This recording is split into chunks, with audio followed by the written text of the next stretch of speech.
All right, today we're pulling back the curtain on something that is, well, pretty much everywhere but almost completely invisible. It's one of the most powerful engines of global commerce, and we're going to take a journey through it. SAP's Sales and Distribution Module.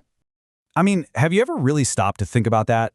How does a massive global company, with operations in dozens of countries, thousands of different products, and literally millions of customers, keep it all straight? How do they process every single order, every shipment, every invoice, day in and day out, without the whole thing just descending into absolute chaos? It sounds kind of impossible. Well, the secret isn't magic. The answer is an incredibly powerful piece of software that acts like a digital nervous system for the entire sales operation. And that's the story we're telling today, the story of SAP SD.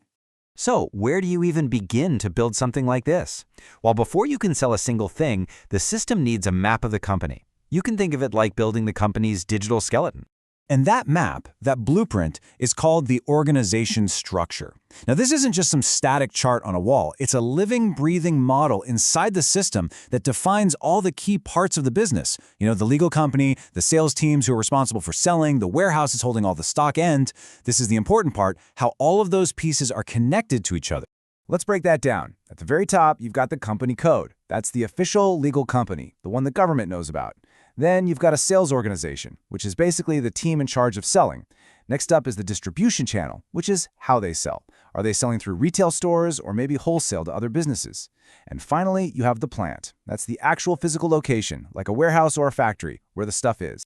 So, once this digital skeleton is all built out, the system has its structure. But it's still missing the two most important things you need for a sale, right? It needs to know who we're selling to and what exactly we're selling. And that's where something called master data comes in. This is the permanent foundational data the system relies on for everything. On one side, you have the customer master. This is way more than just a name and an address. It's every little detail about that customer, their specific payment terms, their shipping address, their contact info.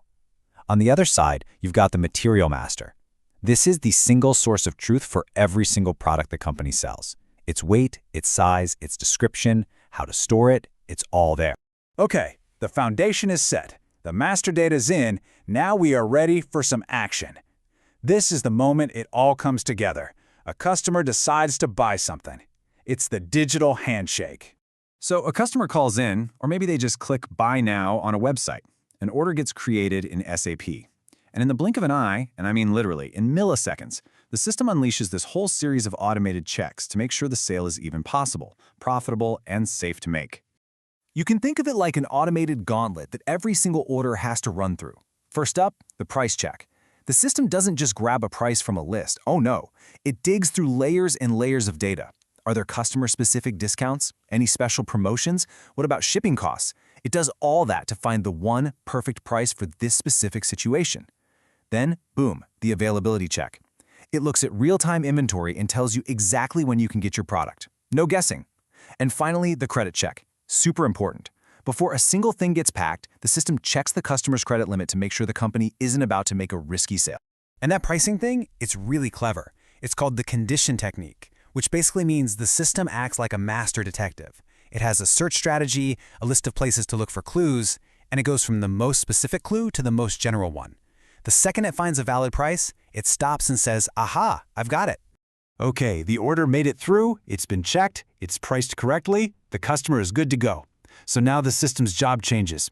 It shifts from the digital world of checks and balances to the physical world of boxes and trucks. It's time to get this thing moving. So the sales order is approved. It's done its job. It's basically the official demand. Now it's like a relay race. The sales order hands the baton over to the logistics side of things. SAP SD goes from being an accountant to being an orchestra conductor, coordinating everything from the warehouse crew to the shipping company. And the sheet music for this whole operation? That's the delivery document. This document is the official green light for the warehouse. It's a set of crystal clear instructions: what to pick, how to pack it, and which specific loading dock or shipping point it needs to go to. But wait, how did the system even know what delivery date to promise in the first place? Well, this part is super smart. First, it tries backward scheduling. It takes the date you want it, and it works backward in time, subtracting out the shipping time, the packing time, and so on. If it figures out that to meet your date, it would have had to start yesterday, well, that's impossible. So then it flips the script. It does forward scheduling, starting from right now, adds all those times up, and gives you the soonest, most realistic delivery date possible. So the package is on the truck. It's on its way. The physical logistics part is done. But hold on, we're not done yet, not by a long shot. Because now comes the part that really matters to the business, closing that financial loop and, getting paid. As soon as the system confirms that the product has actually shipped out, there's a special step for this. It knows the company has held up its end of the bargain. So now, the final act in this play is for the system to automatically generate the invoice, and most importantly, make sure every single penny gets recorded in the right place in the company's books. And this right here, this is the absolute magic of an integrated system. The moment the goods are shipped, bam, the system automatically tells the finance module about the cost of those goods. The moment the invoice is created, bam, it records the revenue and logs that the customer owes the company money. There's no person typing this in, no chance for errors. It's just a seamless, perfect flow of information. There's a fancy name for this: revenue account determination. But just think of it like a GPS for money. Based on a bunch of rules, like who the customer is and what they bought, it automatically guides the money from that sale into the exact right financial bucket, the right general ledger account, every single time. It's what keeps the company's financial reports perfectly accurate. So, what we just walked through was the classic journey: order, delivery, invoice. That's the happy path, the straightforward sale. But the real, jaw-dropping power of this system is how it handles all the weird, complex, messy ways that companies actually do business. That whole flow we followed, that's known as order to cash, and it is the backbone of everything. But the real world is so much more complicated, and the genius of a system like this is how it can take all that complexity and make it feel standardized and simple. I mean, think about things like consignment sales, where your products are sitting at your customer's location and you only bill them when they actually use one. Or third-party sales, where you take the order, but your supplier is the one who ships it directly to the customer. The system handles all of that. It can track complex rebates over a whole year. It can even handle intercompany sales, where one part of your own giant corporation sells something to another. So let's just let this sink in for a second. That one single sale we walked through, it might have seemed simple on the surface, but underneath, the system touched dozens of different data points and kicked off a whole chain reaction of processes across logistics, finance, maybe even manufacturing.